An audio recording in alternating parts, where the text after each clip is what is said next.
ఈ తరానికి తెలియని ఆజాద్ చంద్రశేఖర్ ఆజాద్. ఇతని యొక్క తల్లి ఇతన్ని గొప్ప సంస్కృత పండితుడిగా చూద్దామని ఎన్నో కలలు కన్నది. కానీ ఇతను ఒక గొప్ప ఉద్యమకారుడయ్యాడు. ఇంతకీ ఈయన ఎవరో కాదు, చంద్రశేఖర్ ఆజాద్. చంద్రశేఖర్ ఆజాద్ యొక్క అసలు పేరు చంద్రశేఖర్ తివారీ. ఇతను జూలై 23, 1906 మధ్యప్రదేశ్లోని బప్రా గ్రామంలో జన్మించాడు. ఇతడి యొక్క తండ్రి సీతారాం తివారీ, తల్లి జాగ్రాణి దేవి. చంద్రశేఖర్ని అతని యొక్క తల్లి ఒక గొప్ప సంస్కృత పండితుడిగా చేద్దామనుకుంది. కానీ ఇతను ఒక గొప్ప ఉద్యమకారుడయ్యాడు. ఇతన్ని అతని యొక్క తల్లి ప్రఖ్యాత విశ్వవిద్యాలయమైన బెనారస్ విశ్వవిద్యాలయంలో చేర్పించింది.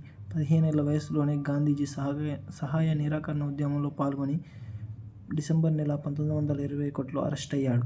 ఆజాద్ని మేజిస్ట్రేట్ ముందు ప్రవేశపెట్టినప్పుడు ఇతని యొక్క పేరు ఆజాద్ అని, ఇతని యొక్క తండ్రి పేరు స్వతంత్ర అని ఆజాద్ పేర్కొన్నాడు. జైలే ఇతని స్వగ్రామం అని అన్నందుకు జైలు అధికారి చేత 16 హంటర్ దెబ్బలు తిన్నాడు. 1922 విడుదలై హెచ్ఆర్ఏ హిందుస్థాన్ రిపబ్లిక్ అసోసియేషన్ స్థాపించిన శ్రీ రామ్ ప్రసాద్ బిస్మిల్ యొక్క స్వతంత్ర భావజాలంలో ప్రేరణ పొంది ఆజాద్ తీవ్రమైన ఉద్యమ రూపం దాల్చాడు. 1922 కకోరి కేసులో ఇతనిని నిందితుడిగా పేర్కొన్నాడు. 1928 లాహోర్ కుట్ర కేసులో భగత్ సింగ్, రాజ్గురు, చంద్రశేఖర్ ఆజాద్లు లాహోర్ ఎస్పీ అయిన స్కాట్ని చంపాలనుకున్నారు. కానీ లాహోర్ ఏసీపీ శాండర్స్ను హత్య చేశారు. అదే సమయంలో చంద్రశేఖర్ ఆజాద్ చచన్ సింగ్ అనే పోలీసును కాల్చి చంపాడు.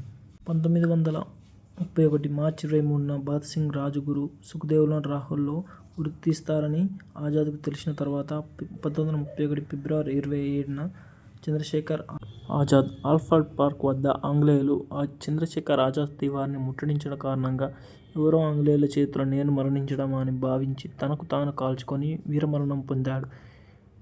ఇతను ఒక గొప్ప ఉద్యమకారుడు. ఇతని నుండి ప్రేరణ పొంది ఎంతోమంది యువకులు భక్తి జ్వాలంతో ఉద్యమంలోకి అడుగుపెట్టారు.